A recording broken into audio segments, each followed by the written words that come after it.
based on the answer to those three questions, or more, to be a little bit more precise, based on who answers those questions, we can place any economy along a continuum. It's very similar to that left-right continuum that I introduced you to of political thought.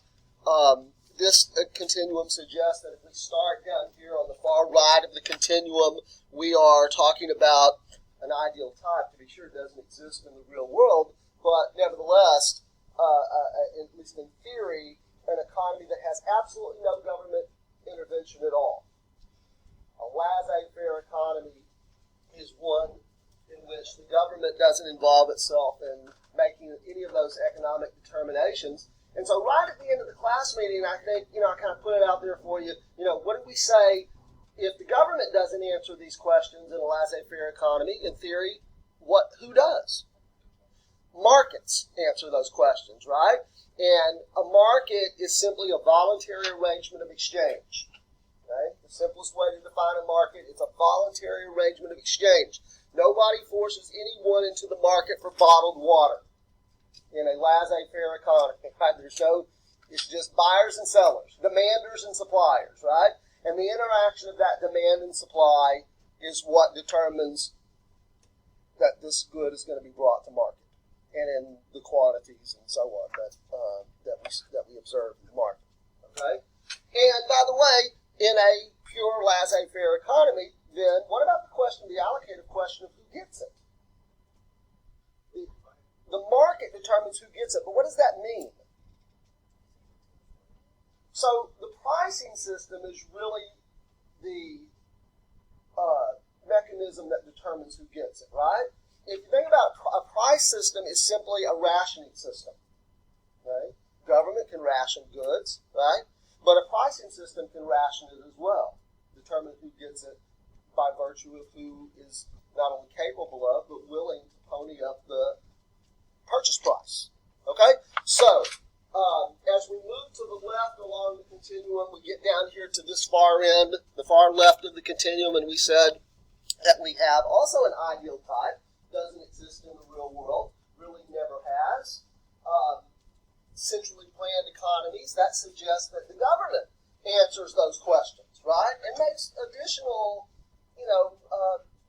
more micro-managed decisions as well about the economy. That certainly answers the questions: what goods and services will be produced, how they will be produced, and for whom they will be produced. Okay? So everything else in between these 2 points is what we would say it's a mix of government planning and market forces.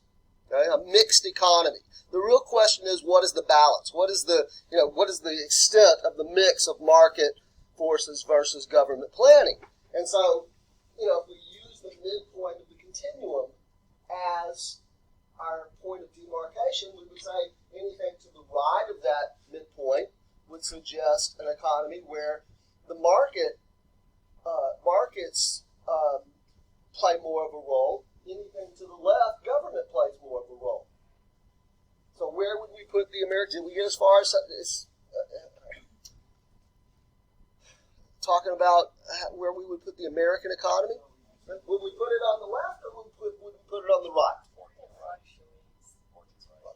All of these things are kind of fluid. Nothing's really static, right? Changes over time. You're absolutely right. Certainly over long periods of time, but maybe even in short periods of time as well. Michael, did I hear you? Yeah, I'd say a little bit more to the right. A little bit more to the right. So stop me. Is this about the midpoint here? Okay. So stop me when you think that would be the appropriate place to put the American economy. Right about it. Okay. Halfway through the midpoint and then halfway. Okay, so that's certainly as good a place as any to start with, for us to start thinking about it. Anybody else have any ideas? Anybody else want me to keep going? Keith? Okay, want me to keep going? Stop. Anybody want me to keep going? Is there anybody who thinks I ought to be going this way? No. Okay. Let me suggest to you that most economists would tell you that the American economy, even though we can't really pinpoint exactly where to put it on here, it really falls pretty far down on this end of the continuum. Okay? So if you're not convinced of that, think about it this way. Think about your role in the economy as a consumer. and all the goods and services that you consume, right? Bottled water, the car that you get in and drive away, the home that you live in, the notebook paper that you're writing notes on today, the iPhone that you have. Most of the goods and services that you consume are produced and consumed in private markets.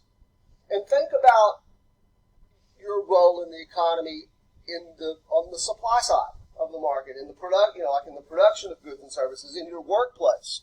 Most people work for private employers producing producing goods and services in private markets. Right? So that's one way maybe to convince ourselves that, the American economy should go further down towards this end. It's not the world's freest economy in the sense of the extent of government intervention. That's probably a honor, if we can call it that goes to maybe a country like Singapore. Right? Singapore is probably, I think most economists would agree, is probably one of the world's freest economies. It says nothing about their political regime. Their political regime is incredibly repressive. They don't want to get in trouble in Singapore. If you go to Singapore, for vacation or for business or something like that, you don't want to get in trouble because you're probably going to be spending a long time in jail. You certainly don't want to speak out against the government or something like that because you're probably going to get in a lot of trouble. But it's almost like anything goes in the economic. I'm not an expert, but I think the Caymans probably would go further to the right than the American economy. Now, maybe you're basing that on some knowledge you have, personal knowledge, like hiding money in the Caymans or something like that, avoiding taxes in the Caymans. People do that, right? Yeah, people do that, exactly. I was just going to say that when you go far enough right, you're going to see not only freeing up the markets, but also the freeing up the regulations and safety and stuff. Yeah, we're talking about any sort of government intervention, whether it is taxes. The more you go this way, generally speaking, the government's going to place less of a tax burden. There's going to be less government regulation of business enterprises or economic activities in general. Absolutely right. Yeah, so that includes things like, maybe air quality standards are going to be lower. You can probably make examples that we would say the government plays a very heavy role, but you still have problems like, air quality standards. I'm not saying that that's the only factor that contributes to lower air quality standards. Good heavens, China has horrible air quality, right? But the government plays a very heavy role. Right?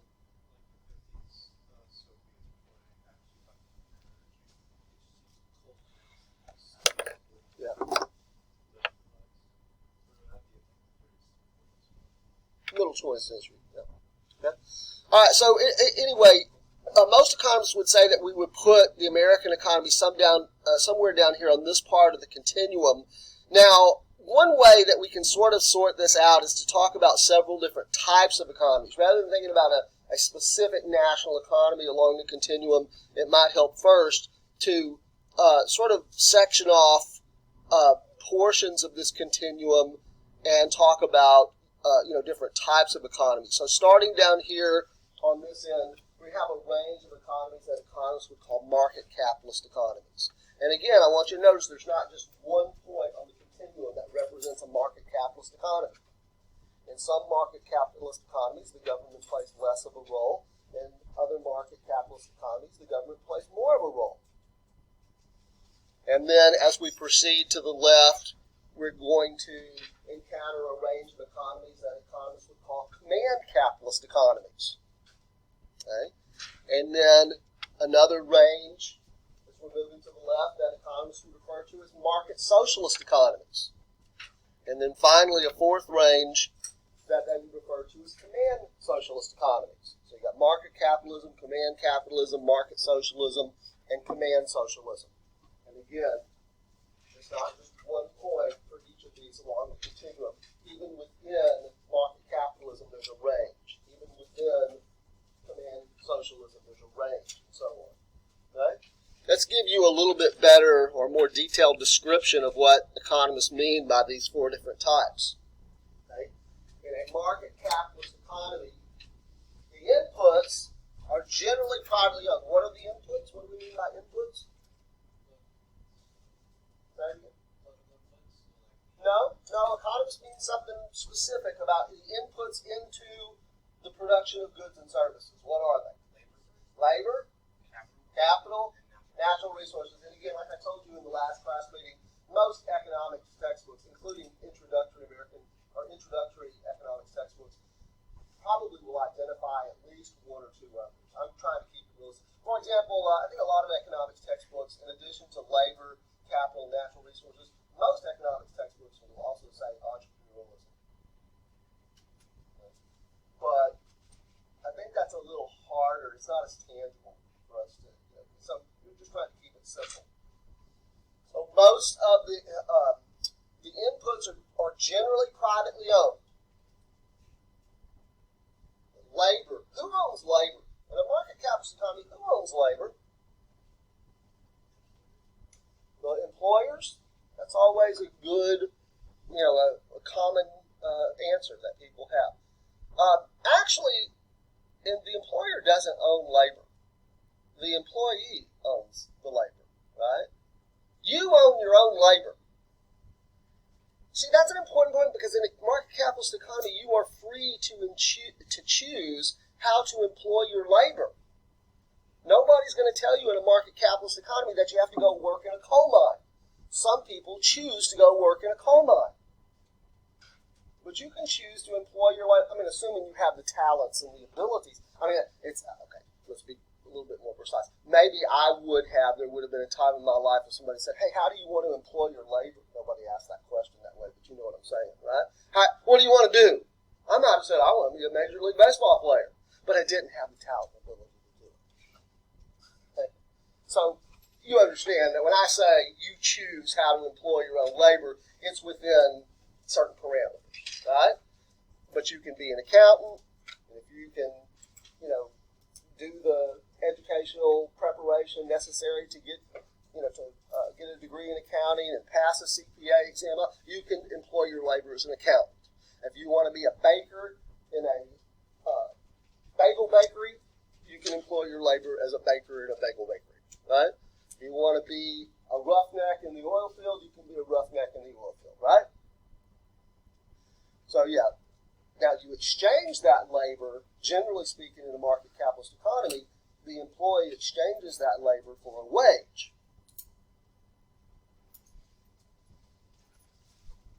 Those kinds of questions actually fascinate me at a sort of philosophical level because, it raises all kinds of questions like, who owns the product of the labor? There is a theoretical argument that can be made that the person who produces, the employee that produces the product owns it, but they exchange it for a wage. And so therefore, if you imagine that there might be times when an employee or a group of employees might complain that their employer is not paying them enough, is compensating them unfairly, it is presumably an argument that can be made under property rights, where employees are saying, the employer is denying us of our property rights by not compensating us fairly for the products of our labor. Well, anyway, that's something just for you to reflect on. Okay. Who owns capital?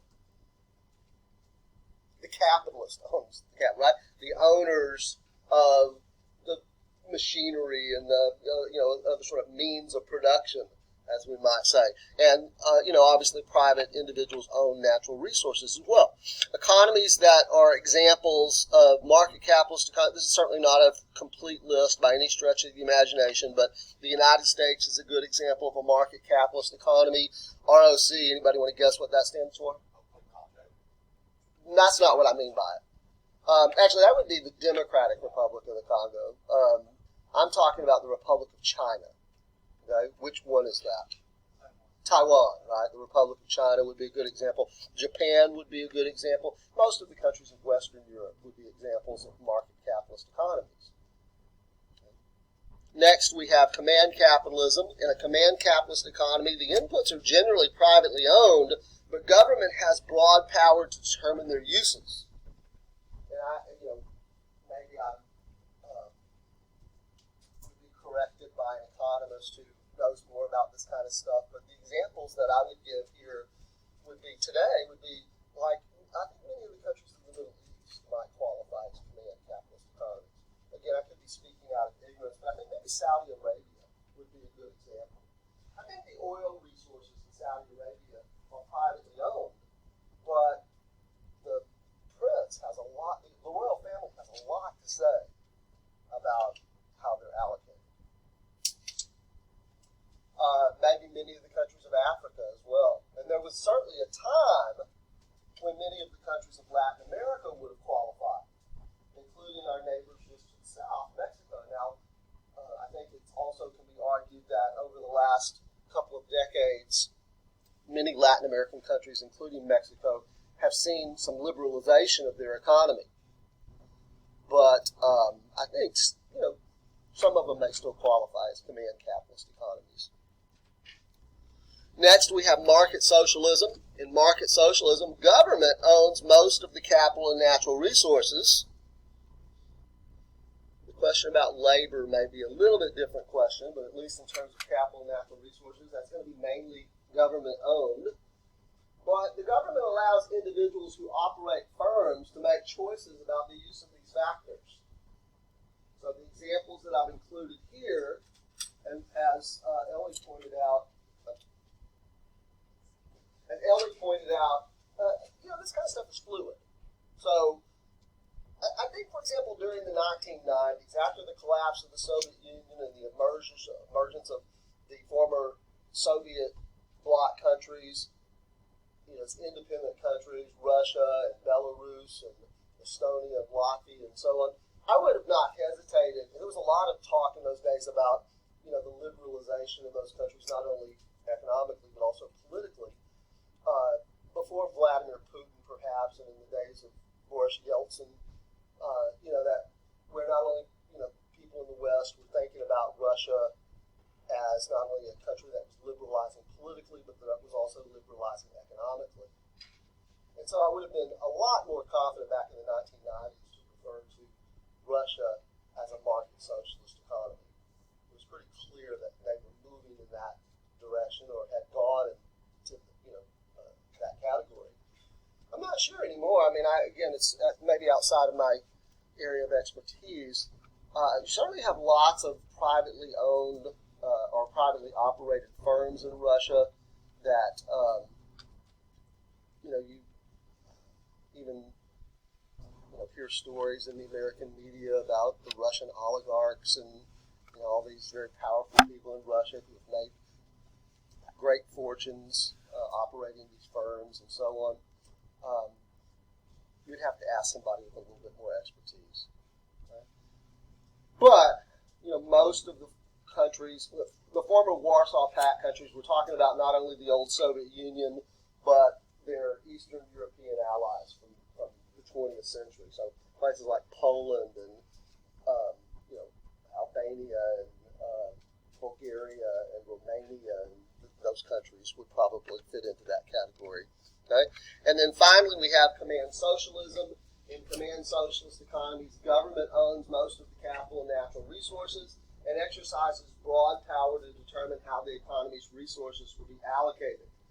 And with the collapse of Soviet communism and the liberalization of China, you still have Communist Party rule in China, the People's Republic of China, but actually in China, they began liberalizing their economy going way back to the 1980s.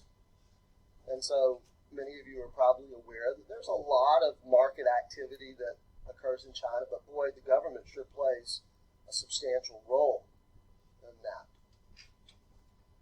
So probably the two best examples that I can give you of countries that would still qualify as command socialist economies would be Cuba and North Korea.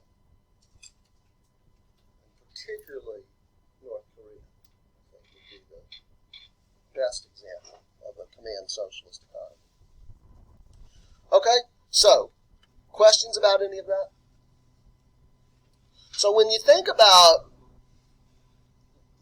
economies around the world in these terms, it's a little bit easier to understand why economists would tell us that the American economy, we're not going to be able to pinpoint it, but it's going to fall somewhere in this range. It's not as free as the Singapore economy, or, maybe there's one or two other examples that we could put in there, but it also has less government intervention than, say, the British economy, or the German economy, or the Canadian economy.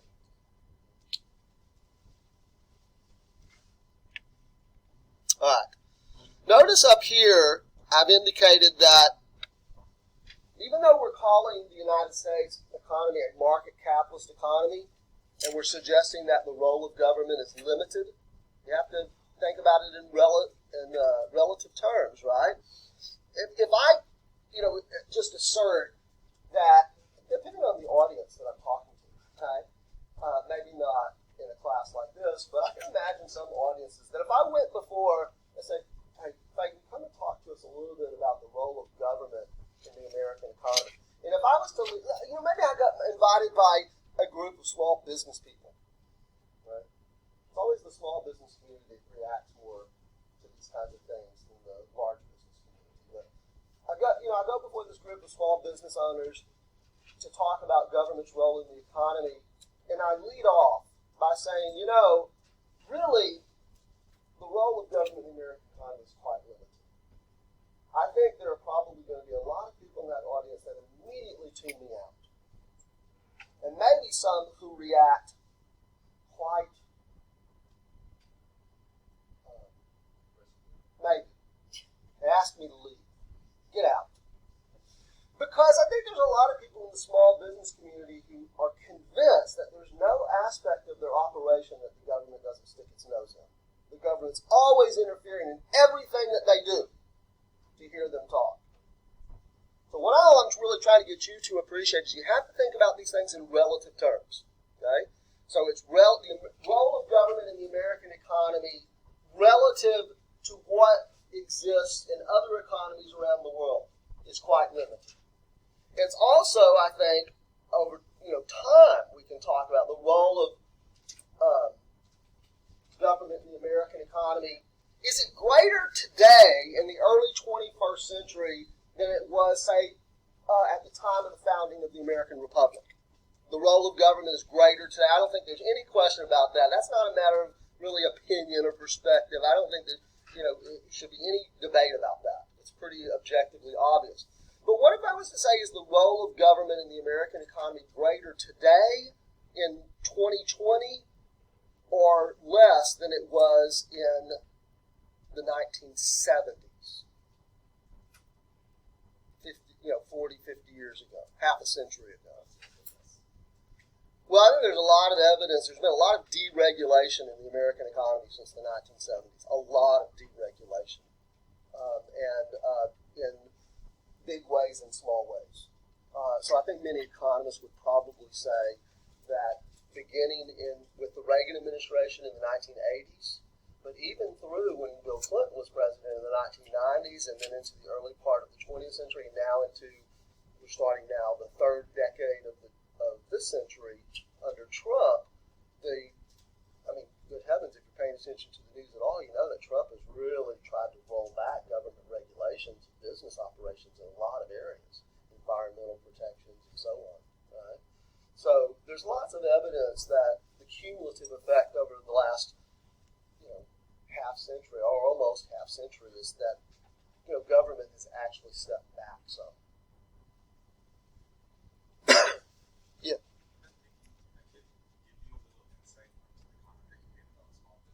Okay. Yep. I think what happens to a lot of them, and it was the same thing that I faced in the beginning, is when you're starting off with your business, you look at government as this very large bill, right? But it's at a smooth incline. You can make steady progress, but it looks like a ton. Because a lot of these people, they can't afford like lawyers or anything like that to actually set it up for themselves. But all they do know how to do is their work, what they're good at, and everything. Their whole dream is, they just want to push their business out onto the market without having to do with, I got to sign paperwork for this, I got to go set up sales tax. I can't figure out how much sales tax I need to send to the government, but then if they come back, I'll end up with 5 years in jail if I send them off the wrong amount. constantly juggling all these small documents where nobody really tells you what's going on, and everything misleads each other. Whereas if you went out and paid a lawyer, they're trained to do this. I'm just trained to do my job. You're saying that the administrative costs of complying with government intervention is pretty substantial for people in the small business community, and I don't dispute that at all. I think that is a major source of their opposition to government involvement. I think there is also an element of it, though, that is sort of not necessarily for all people in the small business community, but for some at least, it's almost sort of an emotional, guttural reaction. Like that, you know, it's my business. The government can't tell me how to run my business. That is my business. Especially when you're that small, like that's for a lot of people, that's their life story. Sure. Yeah. No, I understand. Don't get me wrong. When I said that, I was trying more than anything else just to be emphatic. But I certainly would, if I was in that situation where I was invited before a small business community and they had that reaction, it wouldn't surprise me at all, and I would even understand it. Okay, very good. Excellent point, though. I'm glad you brought that up. Let's talk a little bit, though, now that we understand that the American economy is squarely in the market capitalist range of economies. Let's talk a little bit about the basic principles of capitalism. So, again, I'm going to try to keep this as general as possible and leave it to your economics course to pursue these in more detail, but just to sort of reinforce what we've been talking about and just add a little bit to it, let's outline the basic tenets of capitalism or the basic principles underlying capitalist economic theory. Okay? So first of all, no surprise to anyone, capitalism is premised on the existence of private property. Can't imagine a capitalist economy that rejects the belief in private property. Okay? That wouldn't make any sense at all. Okay?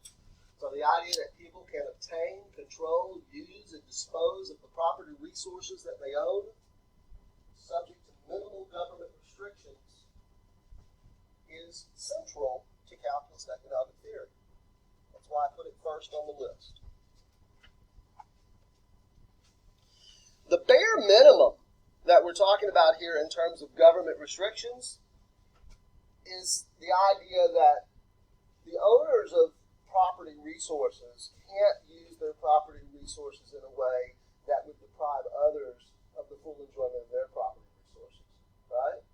Say we're out in some rural area, and farmer A, there's a waterway, there's a stream or a small river or something like that that runs through the property. By the way, in Texas, you know that, as I understand Texas law, that those kinds of water resources are owned by the landowner where the water runs through, or the water's underneath, right? Or what.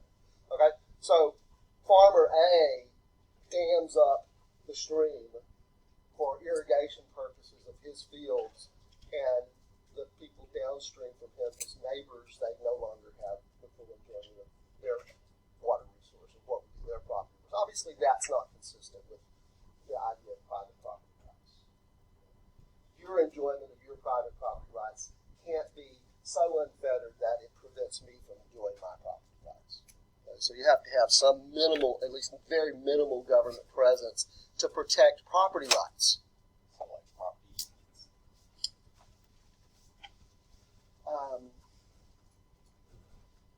What you're talking about there really is the limitation on your property rights because of a perceived need to promote common use resources. Right. So they want to come in, the power company wants to come in and take a small portion. Actually, usually when you buy a piece of property, you know from the word go that this is the portion that is an easement. And the utility company has the right to come in and use that strip of land in order to make their utility lines go through or improve them or whatever. Right. Yeah. But that's kind of it's certainly in the ballpark of what we're talking talking about here, but I think the justification for that, I mean, I was saying my use of my property resources can't impede your use of your property resources. That is the idea that I can't claim just because it's my property that I'm not going to allow, because there's a general good to be had, or a common good to be had as a result of that easement. Okay. All right, freedom of enterprise and freedom of choice exist in a capitalist economy. This is a basic tenet of capitalist economic theory. Freedom of enterprise means that individuals can become entrepreneurs. Individuals can invest their own resources or other people's resources in pursuit of profit. You have some good business idea, you want to invest your own money, or you want to get other people to come on board and invest in your business, you're free to do that in the capitalist economy.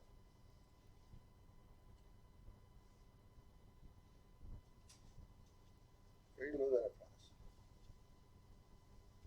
Although, I think in the last several decades, there's been a tendency, hold on to your seats, if anything else I said previously got under your skin a little bit, hold on to your seats, I'm about to say something that might really get under your skin.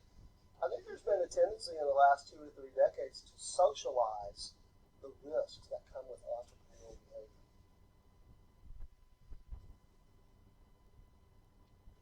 You understand what I mean by that? Socialize the risk.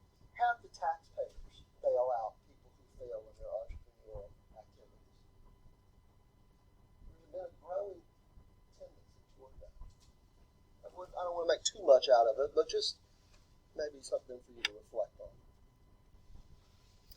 Consumers, freedom of choice has 2 components. It means that consumers can buy what they want. That's called the doctrine of consumer sovereignty. Have you ever heard the expression, the consumer is king?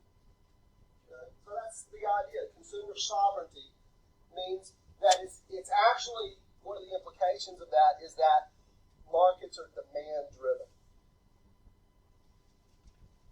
Markets are demand-driven. People want goods and services, and someone's willing to meet that demand by supplying it to market. The consumer is king. That's what determines what goods and services come to market.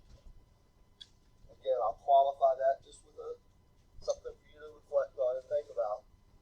I think that we are in a period where I see a lot of goods and services that are demand-induced. Companies that go out. That's the whole purpose of advertising, by the way, is to induce demand. Right? Now, there's no real genuine demand for something, what I refer to as autonomous demand for a good, but somehow the clever marketing people and advertising people convince people that they have to have the latest, greatest iPhone. It's demanded. The iPhone itself is demanded. But generally speaking, it's consumer demand that drives what comes to market. Okay? The other component is that workers choose their own vocations. That goes back to the point that I was making a little bit earlier about in a market capitalist economy, you choose how to employ your labor.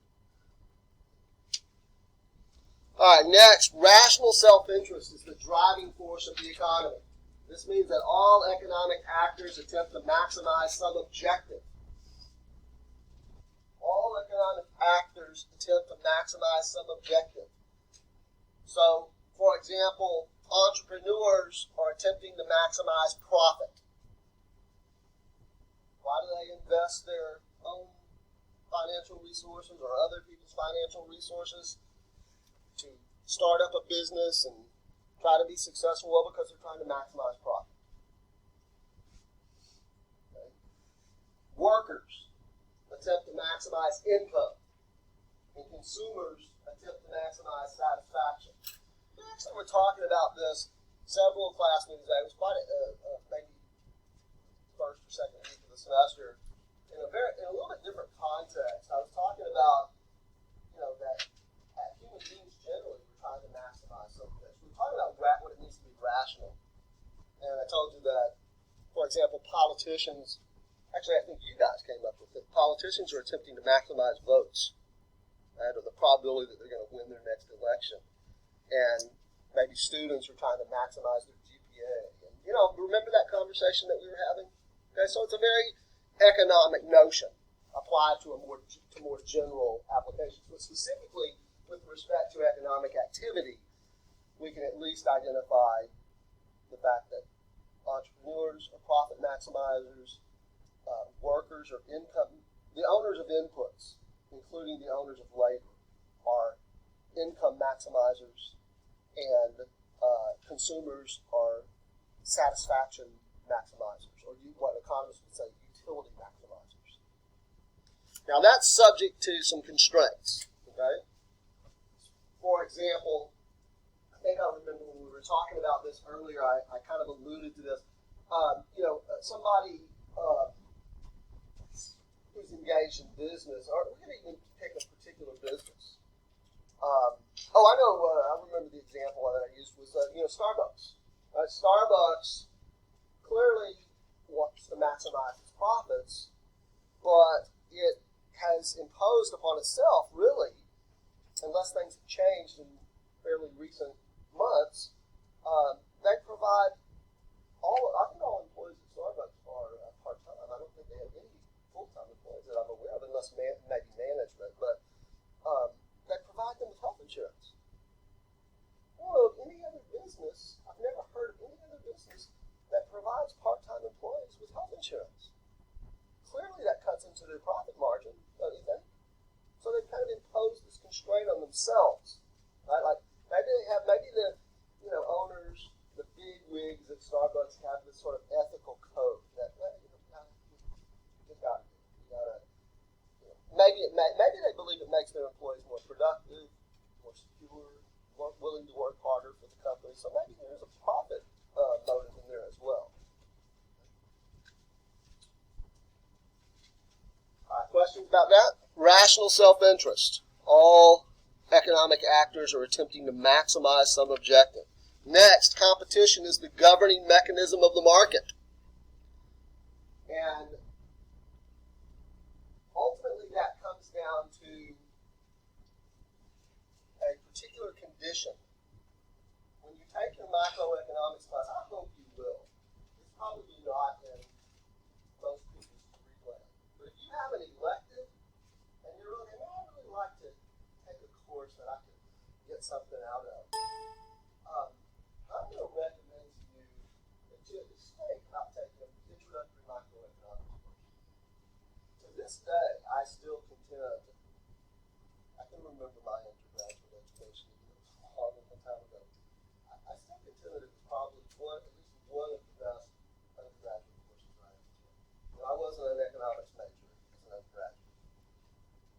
Anyway, when you take your microeconomics course and your professor introduces you to, or the authors of the textbook introduce you to the model of perfect competition, they are going to suggest that, or outline for you, a number of conditions that have to be satisfied. This is not the course where we're going to outline all of those, okay? But I'm telling you that a really big one is this. There have to be a large number. I don't know what constitutes a large number, okay? It has to be enough buyers and sellers in that market so that no single buyer or no single seller can set the price. All economic actors on both sides of the market, supply side and demand side, have to be price takers. These are important terms. Price takers versus price setters. In a competitive market, all actors take the price, and the market price is given and respond to it. If you have a market, let's take a case of a market that only has one supplier. What do we call that kind of market? Everybody knows that. It's a monopoly market, right? And what do you know? What's wrong with a monopoly market from the standpoint of the way that we view, a properly functioning economy? There's no competition, and why is that bad?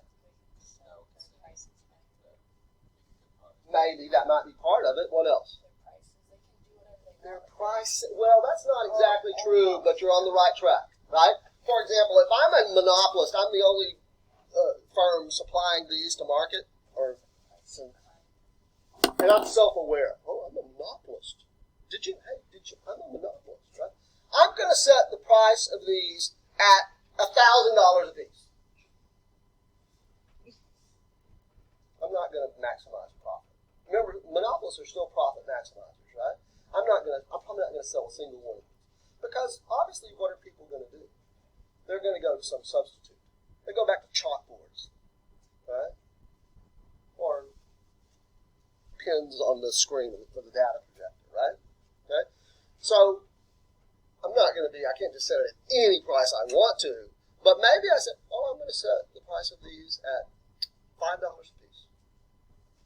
I don't know what the profit maximizing price would be, but the point is that the price is going to be higher than what the market would bear if there was competition. And that's what people's intuition tells them is wrong with monopoly. Okay? So, by the way, I don't want to jump too far ahead, but that's one of the reasons that government intervenes in the economy in this country is to prevent the formation of monopolies. We call it antitrust legislation. And you probably remember the history of that, going back to the Sherman Antitrust Act, and the Clayton Antitrust Act, and the Wheeler-Leah Act, all that stuff you learned about in your American history course, probably the second American history course. Right? So, we know monopoly is bad almost by intuition. There are certain kinds of monopolies that we kind of concede can't be avoided. We call those natural monopolies. We'll talk about that later on. Right? Generally, we think competition is better. Okay? Anybody know what we call a market where there's only one buyer?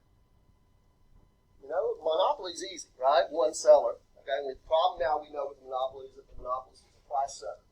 Right? If you had a market where there was only one buyer, potentially the buyer could be a price setter too, right? And whereas the monopolist sets the price higher than what the market would bear than if it was competition, what do you think the single buyer does? Sets the price lower, right? That's called the term that fewer people are familiar with. It's called a monopsony market. And there are some labor markets that I think function as monopsony markets. It doesn't work too well in the greater Houston area, but in small towns there might be more of appreciation. Imagine like the labor market for nursing. You have two communities, right? In one community they only have one hospital. In other words, only one place where nurses can take their labor and earn a wage for it, right?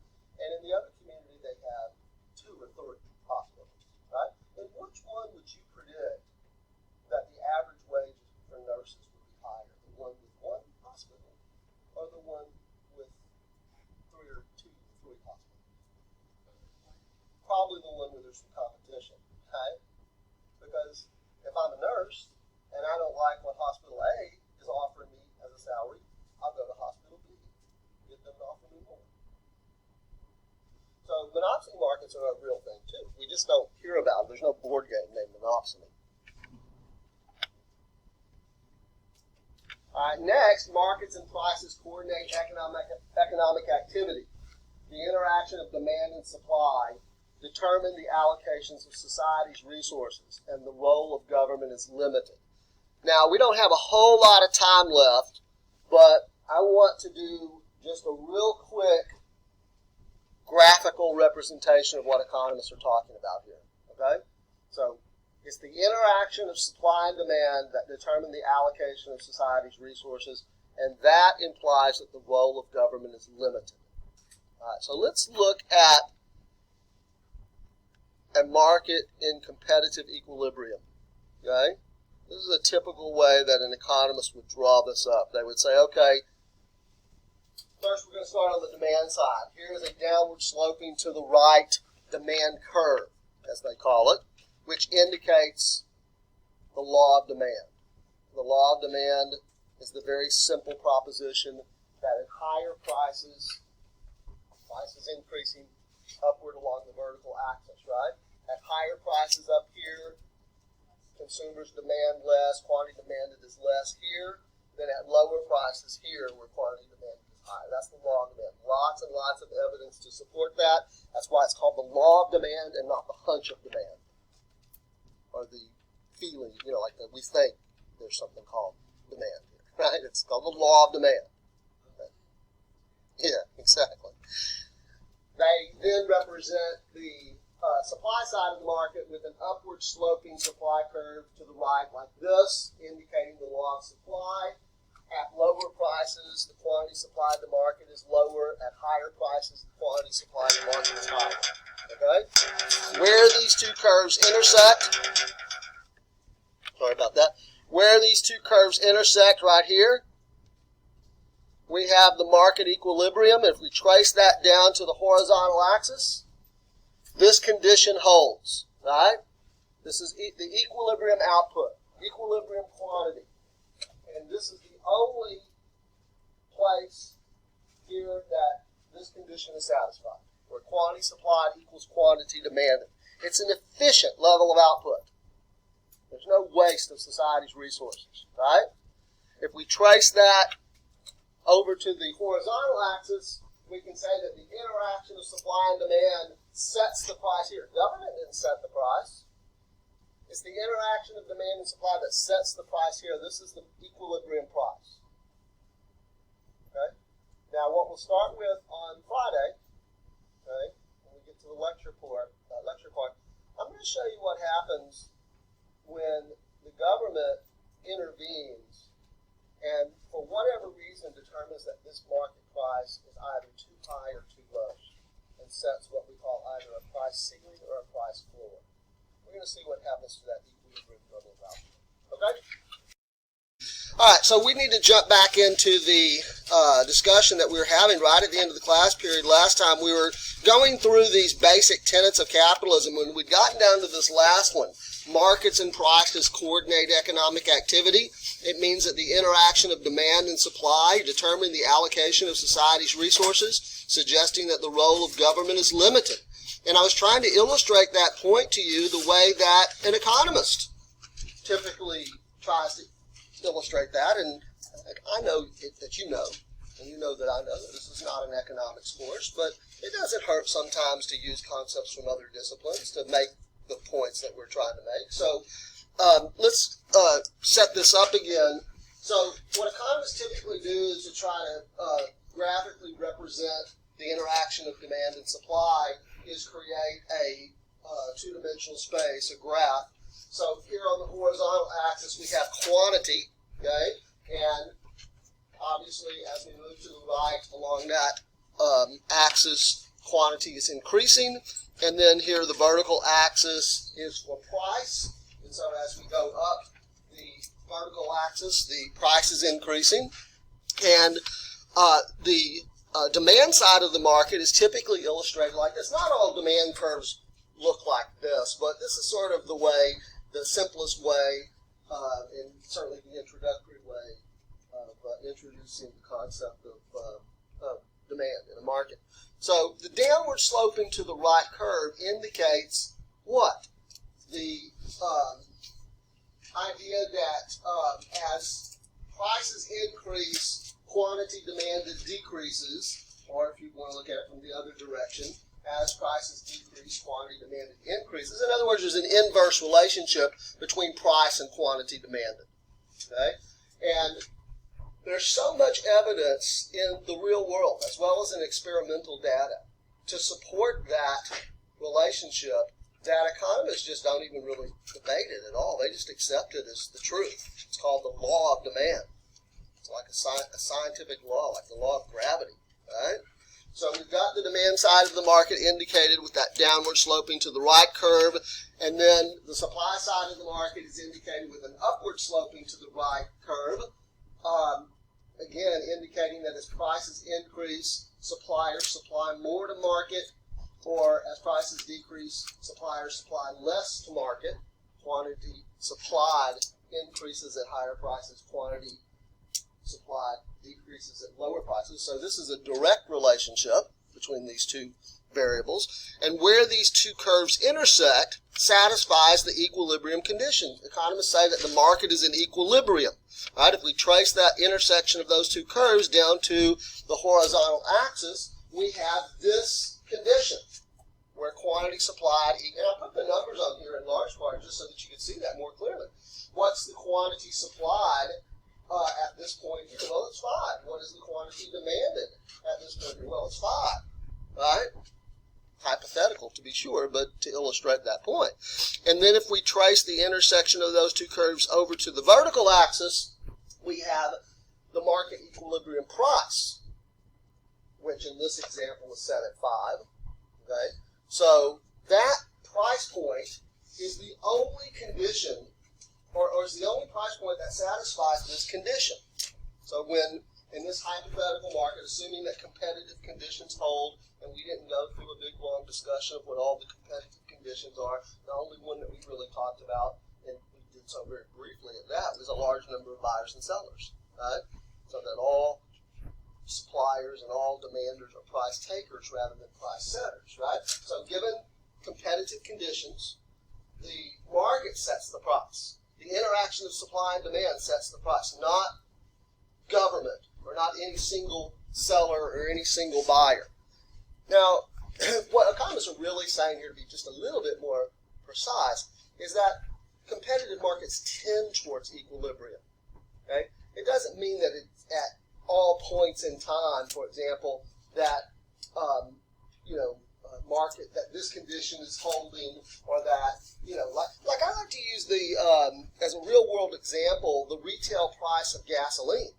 There's a reason why when you drive around and you're looking for a place to pump gas in your car, that everybody right now, it looks like it's right around like a little under $2, right? I've seen it here just very recently, like at $1.97 or something like that, continuing to go down, right?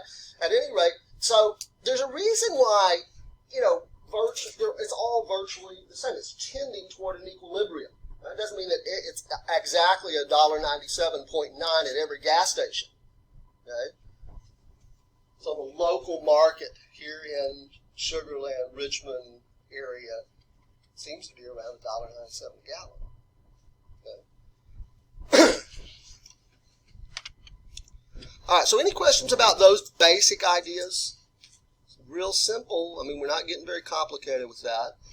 Deliberately not getting very complicated with it. Again, the main point that I'm trying to drive home to you is that in a competitive market where competitive conditions hold,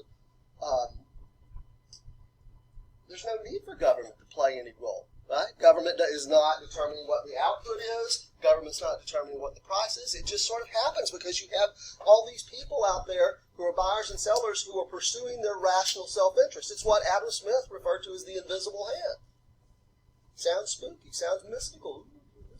But it's just his notion that you don't need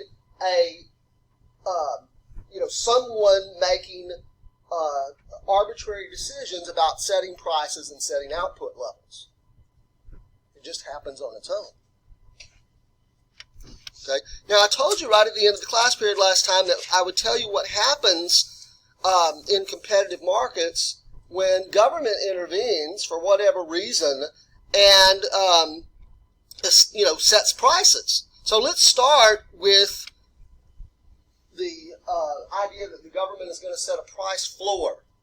Okay, so for whatever reason, government decides let's put the original picture back up here. Where we have the market equilibrium, the equilibrium output, and the equilibrium price.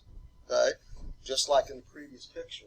But for whatever reason, government decides that this market price is too low.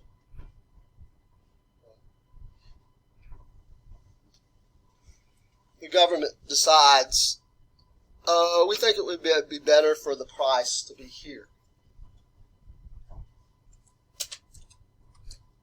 Oh, you know what a good example of that is? We don't have, by the way, we've established pretty well that the American economy is a market capitalist economy. So that should suggest to you that we don't have this kind of government intervention in our economy very much. But that doesn't mean we don't have it at all. There's a number of historical examples I think the best example that most people can probably appreciate is the minimum wage. The minimum wage is a price floor. It's a price floor for labor. So maybe the prevailing wage in, low skill, low training, low levels of training, low levels of education jobs would be in the marketplace under competitive conditions $5. Okay? But the government says, again, use your imagination. I don't think in this particular example it's too hard to figure out why government might do this. But the government essentially says, oh, that's too low. Right? So we're going to establish a minimum wage at, what is it these days? I don't even know. $7.15, so my pictures, it's not exactly right. I didn't intend for it to be, I wasn't thinking about that when I drew this up, but it's pretty close, right? So the government says, okay, the minimum wage, the price for labor, we're going to set that here at just over $7. But look what happens. If we trace those, from the demand curve down to the horizontal axis, we see that the quantity demanded is 7 or just over 7, and 7 million. And then the trace it down from the supply curve, if we trace it down from the supply curve here, okay, the quantity supplied to market would be over 7 million, right? If we trace from the demand curve down to here, the quantity demanded is just over 3 million, right? So we have a condition that we would call, that an economist would call, what? A surplus, right? This is a surplus, okay? Whoops. Particularly in the case of the market for labor, right? Low skill, low wage, or low levels of training labor, what would we call that? Unemployment, right? We would have unemployment here. The quantity demanded of labor and the quantity supplied of labor is not in equilibrium. In fact, we have people wanting to supply labor to the market, but the demand for the labor doesn't match that, right? And that is one of the based on very simple economic theory, that's one of the main arguments that people in the business community make against the minimum wage. They'll say every time the issue is raised, we should raise the minimum wage. And I can bet you that in the coming presidential election, once the Democrats have their nominee, okay, and we move into the general election cycle, I can bet you that whoever that Democratic nominee is will propose raising the minimum wage. And then you'll hear all kinds of arguments both for it and against it. But one of the arguments against it will be it's going to increase unemployment. If you want to raise the minimum wage, you're going to increase unemployment. But they'll counter by saying, what we're really doing is increasing income to labor. And there's a good theoretical argument that supports that you're increasing income to labor. Obviously, all other things being equal, if the minimum wage goes up, labor, in the aggregate, generates more income, earns more income, right? The real question there is not something that can be worked out with, or the real answer there can't be worked out by theory alone. It has to be worked out by actually looking at the data. It just depends. You're certainly increasing the income to labor for people who have jobs, right, at the minimum wage, but the argument could be made that you might also be decreasing income to labor if you put enough people out of work because of the increase in unemployment. So that can only be worked out by actually looking at the data.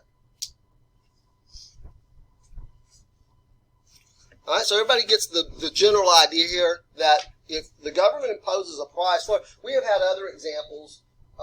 We've had, for example, agricultural price floors, where the government sets, a price floor for any number of agricultural commodities, milk or wheat or, whatever the particular agricultural commodity is. The 20th century, particularly the middle part of the 20th century, we had a lot of that, where the government would set price floors for agricultural products. People would refer to it as subsidies to farmers.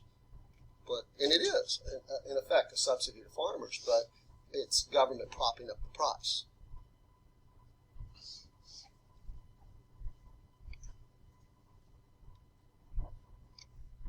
All right, now let's see what happens. Put our original market back up there, where we have our market equilibrium, and the equilibrium condition is satisfied there. Okay, but what happens if government steps in and says this price is too high? Again, for whatever reason, whatever political motivations government might have, this price is too high and establishes a price ceiling here. Okay. Now look what happens. If we trace this from the demand curve down to the horizontal axis and the supply curve down to the horizontal axis, now we have a situation where the quantity demanded is greater than the quantity supplied. And what would we call that?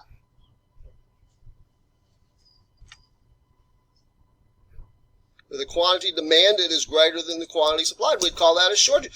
Did I misspeak in the previous example?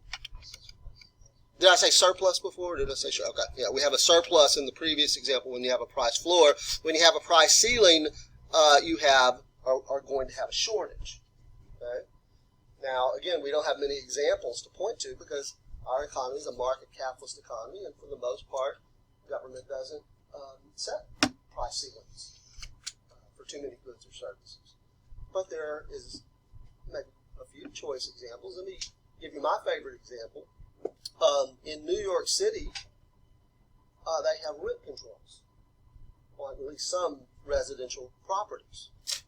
Anyone who's ever seen a sitcom